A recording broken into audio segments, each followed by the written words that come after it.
በመካከለኛው ምስራቅ ያለው ውጥረት በየሰዓቱ መልኩን እየቀያየረ የዓለምን ትኩረት መሳቡን ቀጥሏል። ከጥቂት ቀናት በፊት የነበረው ተስፋ ሰጪ ሁኔታ በአንድ ጀንበር ተቀይሮ የሆርሙዝ የባህር ወሽመጥ ለንግድ መርከቦች ዳግም መዘጋቱ ተበስሯል። ላለፉት 2 ወራት ለሚጠጋ ጊዜ በኢራን ተዘግቶ የቆየውና ለዓለም አቀፍ የነዳጅና የንግድ እንቅስቃሴ ወሳኝ የሆነው የሆርሙዝ የባህር ወሽመጥ ለጥቂት ሰዓታት ተከፍቶ የነበረ ቢሆንም 24 ሰዓት ባልሞላ ጊዜ ውስጥ ኢራን በድጋሜ መዝጋቷንና በባህር ወሽመጡ በሚያልፉ መርከቦች ላይም ጥቃት መፈጸሟን አስታውቃለች። ይህ እርምጃ የተወሰደው በሁለቱ ሀገራት መካከል የተደረሰው የተኩስ አቁም ስምምነት ሊያበቃ ጥቂት ቀናት ብቻ ሲቀሩት መሆኑ ደግሞ ሁኔታውን ይበልጥ አሳሳቢ አድርጎታል። የኢራን እስላማዊ አብዮታዊ ዘብ ኃይል IRGC ባወጣው መግለጫ መሰረት የሆርሙዝ የባህር ወሽመጥ ለንግድ መርከቦች በድጋሜ የተዘጋ ሲሆን ወደ ባህር ወሽመጡ የሚቃረብ ማንኛውም መርከብ የጥቃት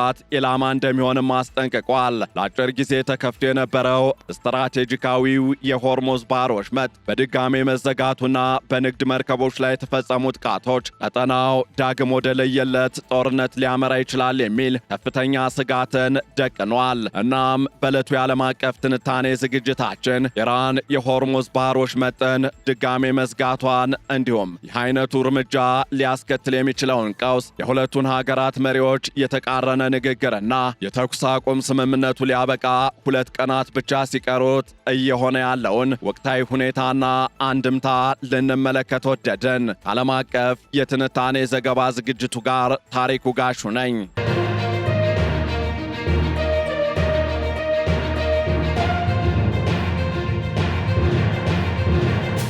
የመካከለኛው ምስራቅ ሁኔታ ተለዋዋጭ ሆኖ ቀጥሏል። ባለፉት 24 ሰዓታት ውስጥ የታየው ክስተት ደግሞ ለዓለም አቀፉ የነዳጅና የንግድ ፍሰት ወሳኝ የሆነው የሆርሙዝ የውሃ መተላለፊያ መስመር የዲፕሎማሲ ቁማር መጫወቻ መሆኑን በግልጽ አሳይቷል። ኢራን የሆርሙዝ ባህር ወሽመጥን በይፋ ክፍት መሆኑን ባበሰረች 24 ሰዓታት ባልሞላ ጊዜ ውስጥ መተላለፊያውን በድጋሜ መዝጋቷንና ማንኛውም ወደ ባህር ወሽመጡ የሚጠጋ መርከብ ኢላማ እንደሚደረግ ማስጠንቀቋ የቀጠናውን ስጋት ወደ አዲስ ምዕራፍ አሸጋግሮታል። ይህ ውሳኔ የመጣው የሁለቱ ሀገራት የተኩስ አቁም ስምምነት ሊያበቃ 3 ቀናት ብቻ ሲቀሩት መሆኑ ደግሞ ነገሩን ይበልጥ አሳሳቢ ያደርገዋል። ፕሬዝደንት ዶናልድ ትራምፕ ኢራን አሜሪካን በማስፈራራት ልታንበረክክ አትችልም ሲሉ በቁጣ ምላሽ የሰጡ ሲሆን የኢራን ባለስልጣናት በበኩላቸው መተላለፊያ መስመሩ የተዘጋው አሜሪካ በወደቦቻችን ላይ የጣለችውን ከበባ ስላላነሳች ነው በማለት ድርጊታቸውን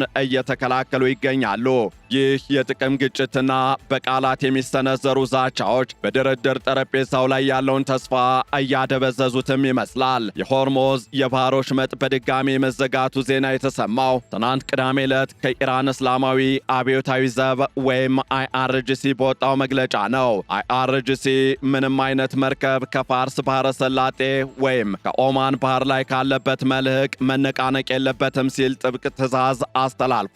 ይህ ውሳኔ ተግባራዊ መሆን ከጀመረ በኋላም በባህር ወሽመጡ አካባቢ የነበሩ የንግድ መርከቦች ላይ ጥቃት መፈጸሙ ተዘግቧል። የብሪታንያ የባህር ላይ ንግድ ኦፕሬሽን UKMTO እንደገለጸው ከሆነም የኢራን ፈጣን ጀልባዎች በአንድ የነዳጅ ጫኝ መርከብ ላይ ተኩስ ከፍተዋል። በተጨማሪም በኦማን ሰሜናዊ ምስራቅ የባህር ዳርቻ ላይ አንድ የዕቃ መጫኛ መርከብ ባልታወቀ ተወርዋሪ መሳሪያ ተመቶ ጉዳት ደርሶበታል ተብሏል። የህንድ የውጭ ጉዳይ ሚኒስቴርም በሁለት የህንድ ሰንደቅ ዓላማ በያዙ መርከቦች ላይ በደረሰው የተኩስ ጥቃት የተሰማውን ጥልቅ ስጋት ለመግለጽ የኢራንን አምባሳደር ጠርቶ ማነጋገሩ ተሰምቷል። የኢራን ባለስልጣናት ይህንን እርምጃ የወሰዱት አሜሪካ በኢራን ወደቦች ላይ የጣለችውን የባህር ላይ ከበባ ለመቀጠል በመወሰኗ እንደሆነ እየተናገሩ ነው። የኢራን የፓርላማ አፈ ጉባኤ እንዲሁም ዋና ተደራዳሪ የሆኑት መሐመድ ባገር ጋሊባፍ አሜሪካ በተደጋጋሚ የገባችውን ቃል የምታጠፍና በከበባ ስም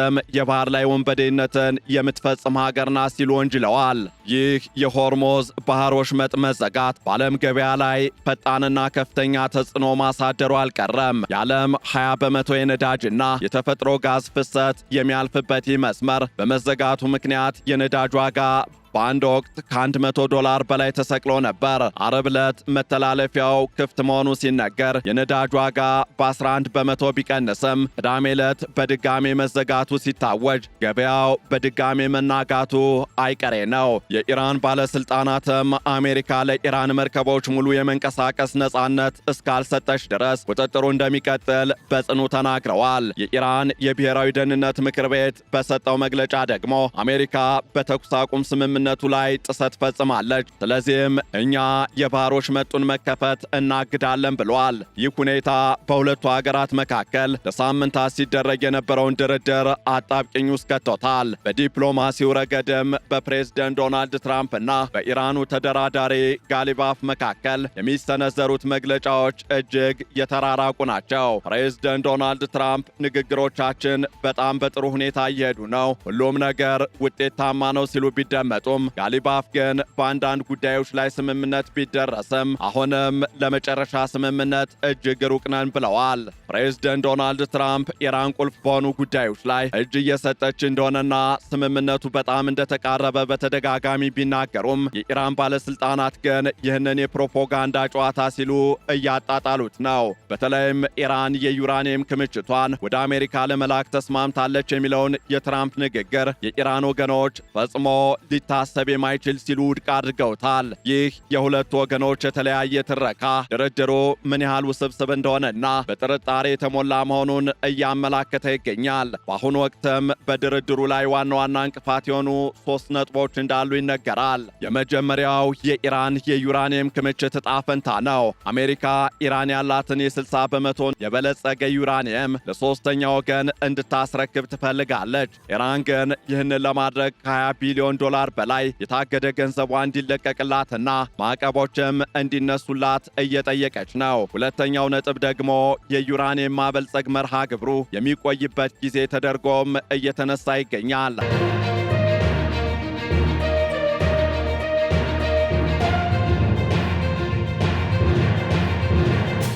አሜሪካ ለ20 ዓመታት እንዲቆም ስትጠይቅ ኢራን ግን ከ5 ዓመታት በላይ አልስማማም እያለች ነው። ሶስተኛውና አሁን ላይ ትልቁ አጀንዳ የሆነው ደግሞ የሆርሙዝ የባህር ወሽመጥ መከፈት ጉዳይ ነው። ኢራን በባህር ወሽመጡ ላይ የክፍያ ስርዓት ለመዘርጋትና የራሷን የደህንነት ጥበቃ ለማድረግ እቅድ እንዳላት እየገለጸች ነው። ይህ ደግሞ አሜሪካ በቀጠናው ያላትን የጦር ሰፈር የአቅርቦት መስመር ለማቋረጥ የታለመ ስትራቴጂካዊ እርምጃ እንደሆነ ይገመታል። ከዚህ ባሻገርም የተኩስ አቁም ስምምነቱ ሊያበቃ 3 ቀናት ብቻ ሲቀሩት ዋሽንግተን የከፍተኛ ባለስልጣናት እንቅስቃሴ ተጧጥፏል እየተባለ ይገኛል። የመከላከያ ሚኒስትሩ ፔት ሄግሴት፣ የሲአይኤ ዳይሬክተር ጆን ራትክሊፍ እና ሌሎች የብሔራዊ ደህንነት ቡድን አባላት በዋይት ሃውስ በትላንትናው ዕለት ሲመላለሱ ታይተዋል ተብሏል። ፕሬዝደንት ዶናልድ ትራምፕ ኢራን በድርድሩ ላይ በብልጠት ለመንቀሳቀስ እየሞከረች እንደሆነና ስምምነት ላይ ካልተደረሰ የተኩስ አቁሙን ላላራዝም እችላለሁ ሲሉ